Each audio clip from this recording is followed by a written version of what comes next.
The man who strangled the British backpacker Grace Millane to death in his central Auckland apartment will spend at least 17 years behind bars. The 28-year-old man, whose name remains suppressed, appeared emotionless in the dock as Justice Simon Moore handed down the life sentence at the High Court in Auckland this morning. Grace Millane's mother, Gillian, sat through the man's entire 3-week trial last November.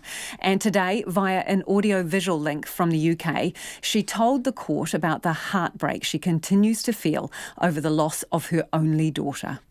On a daily basis, I torment myself over what you did to my Grace. The terror and pain she must have experienced at your hands. And that is Gillian Millane. Now, our reporter Sarah Robson, who's covered the case, was there for the sentencing, and she joins me in the studio live. Hi, Sarah. So, Gillian Millane, Grace's mum, she gave her victim impact statement. Who were the others and what did they have to say? Yeah, today in court we also heard emotional statements from Grace Millane, one of Grace Millane's older brothers, Declan Millane, and her sister-in-law, Victoria Millane. Now, Declan spoke a lot about the bright future that he thought his sister had ahead of her. She was a bright, bubbly, vivacious young woman who they were expecting great things from after she graduated from Lincoln University. Now, Declan Millane described receiving the call from his father, David, who of course came over to New Zealand to assist the police in their investigation when it was still a missing persons inquiry. He described the moment that Grace didn't reply to the happy birthday messages as a turning point in his life. He said that since his younger sister's death, he struggled with depression, anxiety. He hasn't been able to sleep properly, and he felt that as an older brother, he had a duty to protect his little sister. Victoria Millane, who was married to Grace's other older brother, Michael, she said that after she became part of the family, that the two of them had become best friends, and Victoria Millane said Grace had become like the little sister she had always longed for. She has a 2-year-old daughter, Grace Millane's niece, Harper. She said that her daughter has lost one of her favourite people in the whole world, her auntie Grace, and Victoria Millane appeared emotional throughout her statement, and particularly as she talked about how her and her daughter will often go and visit Grace Millane's grave to keep that connection alive. Oh, absolutely heartbreaking details from them. So what did Justice Moore have to say before he actually passed sentence?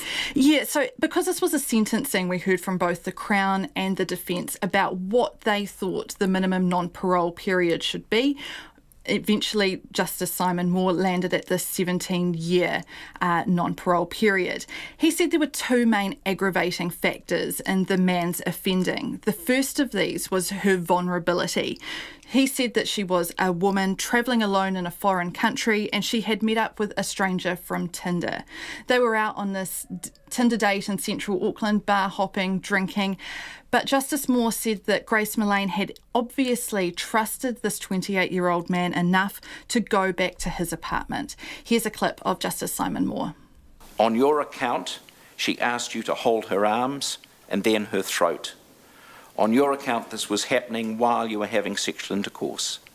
In that position and in those circumstances, Ms. Millane was particularly vulnerable. You were in a position of total physical dominance.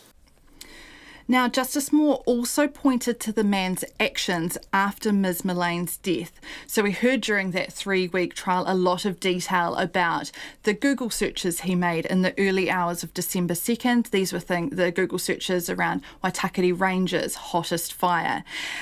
We also heard during the trial that the 28-year-old man had looked up porn and had also taken 7 explicit photos of Ms. Millane's body.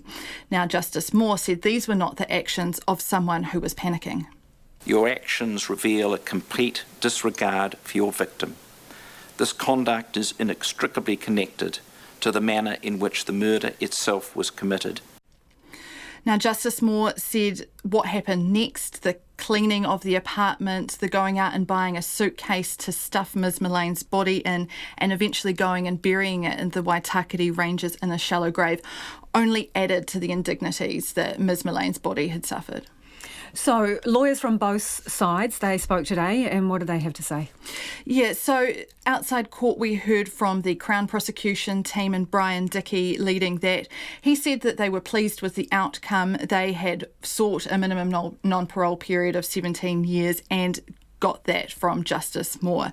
Now, the defence team led by Ian Brookie, they had argued for a lower minimum non-parole period, but as they left court, they were not making any comment on the prospect of whether they might be filing an appeal.